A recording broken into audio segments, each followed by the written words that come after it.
Hi, I'm working on a set of short stories. They're going to be in a collection called Stories I Shouldn't Have Written.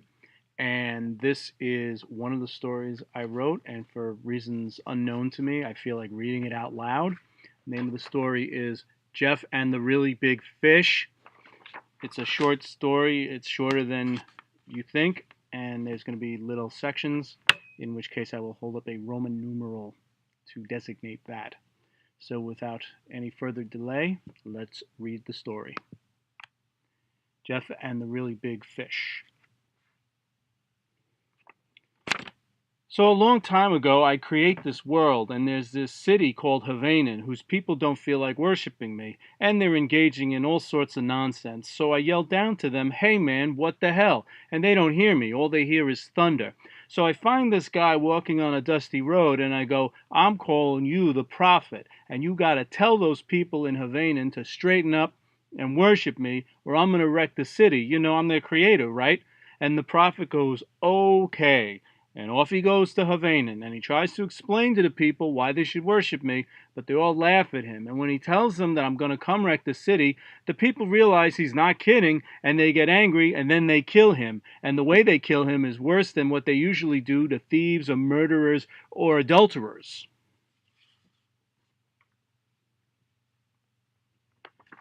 So I find this other guy walking on the dusty road. I go, "I'll call you prophet too." But he goes, "My name is Jeff." So I go, "Okay, Jeff, fine, whatever. Just go to Havanen and deal with this not worshiping me conundrum." So he says, "Okay, even though you're sending a guy who hates the people of Havanen, and I'd rather you wreck the city." And I go, "Yeah, that's the irony of it." So off he goes, and he visits the city, and he does a half-assed job preaching, and they're like, "Get a load of this guy, and get out of here. We're already worshiping our God. See, look over there." And they take Jeff to a statue of a guy who, I have to admit, is better looking than I am, but the point is they're still worshiping the wrong guy. So Jeff doesn't push the issue. Instead, he gives up and returns to me and says, "See, they're idiots, so why don't you just wreck the city?" So I go, "Look, you gotta try harder." And Jeff goes, "Hey, I heard what happened to Tim." And I go, "Who's Tim?" And Jeff goes, "He was your first prophet, you know, Prophet 1." And I go, "Oh, I never knew his real name." And Jeff goes, "How could you not know his real name? Didn't you create him?" And I go, "I didn't create and name literally every single thing on the planet. I just started the ball rolling and pitched in here and there. You know, it's like I built a machine and then turned it on." And Jeff goes, "What's a machine?" And I say, "Never mind, you won't know what that is for like 2,500 years. So, right, Jeff, you got to go back there and do what I asked." And Jeff pauses, and then he goes, "Yes, yes, of course, I'll go back there right now." But something about the way he says it makes me suspicious. And sure enough, instead of going back to Havana, he hangs a left and jumps on a fishing boat just as it was leaving the port.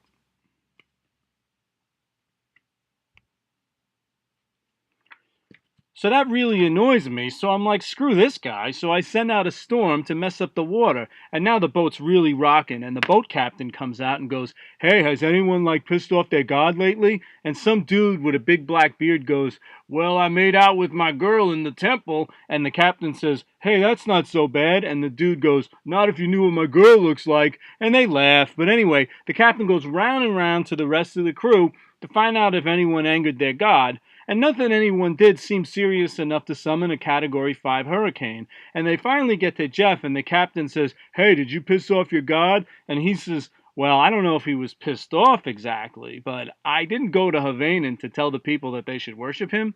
And the bearded guy goes, "Wow, they have a really good-looking god over there." And Jeff goes, "No, that's just a statue, not the real god, but yeah, it is a handsome statue." And the captain goes, "Nothing personal, but we're throwing you the hell off the boat." And Jeff's like, "How do you know that's going to work?" And the captain goes, "I don't know, but it can't hurt, right?" And Jeff goes, "Well, I think that's going to hurt me." And the captain says, "I didn't mean that literally." And the crew grabs Jeff and throws him off the boat. And sure enough, the seas calm down. And the captain says, "Looks like we found the right guy. And maybe we should start worshiping his god too, you know, just to be safe." And the bearded guy goes, "Yeah, he's really good looking." And the captain says, "Not the statue god. Weren't you paying attention?"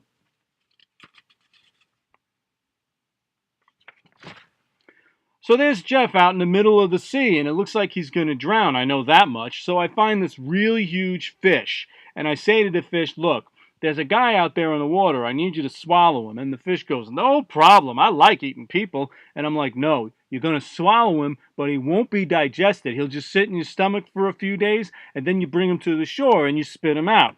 And the fish goes, why the hell am I going to do that? And I go, well, you'll be doing me a favor. And the fish goes, big deal. And I go, okay, look, do this and I'll owe you one. And the fish narrows his beady fish eyes and goes, like what? And I go, I'll send you a fishing boat next week. It'll be full of fat fishermen and also some fish you like to eat. And the fish goes, fine, you got a deal.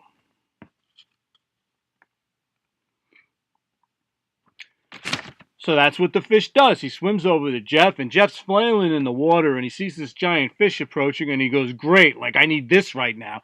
And the fish swallows him, and Jeff's pretty freaked out, sitting in the fish's stomach, but after a minute, he puts two and two together and realizes what's up. And then 3 days later, the fish spits him out on the shore, right in front of Havanen. And then the fish swims off, where later it'll get swallowed by an even bigger fish. But anyway, Jeff is standing in front of the city walls, and he sees Tim's corpse, or at least what's left of it, nailed to the wall like some kind of warning or emblem of civic pride. But he goes into the city anyway like a champ, and he starts to preach, and even Jeff can't believe how good he sounds, and the people of Havanen start to listen, and it helps that the guy with the black beard is in town and recognizes him from the ship and tells the people how Jeff got thrown off the boat, and now here he is alive. And Jeff sees the bearded guy with his arm around a woman, and he says, hey, your girl is actually pretty hot.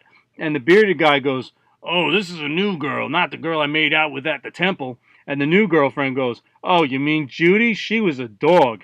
And the mayor of Havanen interrupts all this and says, we don't want the city to get wrecked, so we're going to clean up our act and worship your God. But hey, can we at least keep the statue of the old god? We won't call it a god anymore. We'll just call it the founder of the city or something. And Jeff goes, yeah, I guess that's okay.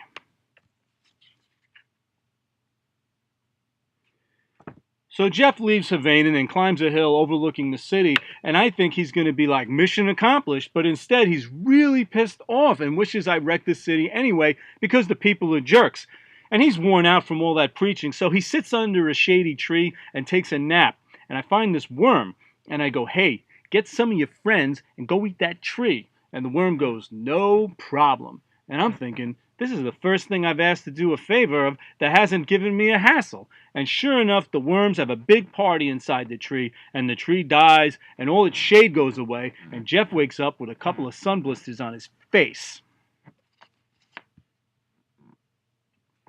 So Jeff's really pissed off and goes, man, I wish I were dead. And I'm like, why are you so mad? And he goes, you had those worms kill that tree. I know how you work.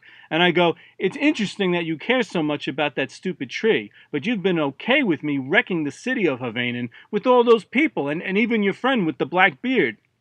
And he thinks for a minute and says, point taken. And I go, yeah, that's more irony for you. And anyway, don't pop those blisters. It'll only make them worse. I'll make sure they go away in a couple of days. And Jeff says, thanks. And can you do me a favor? And I go, what? And he goes, don't ask me for any more favors. And I go, you're off the hook for now, but I'll be in touch.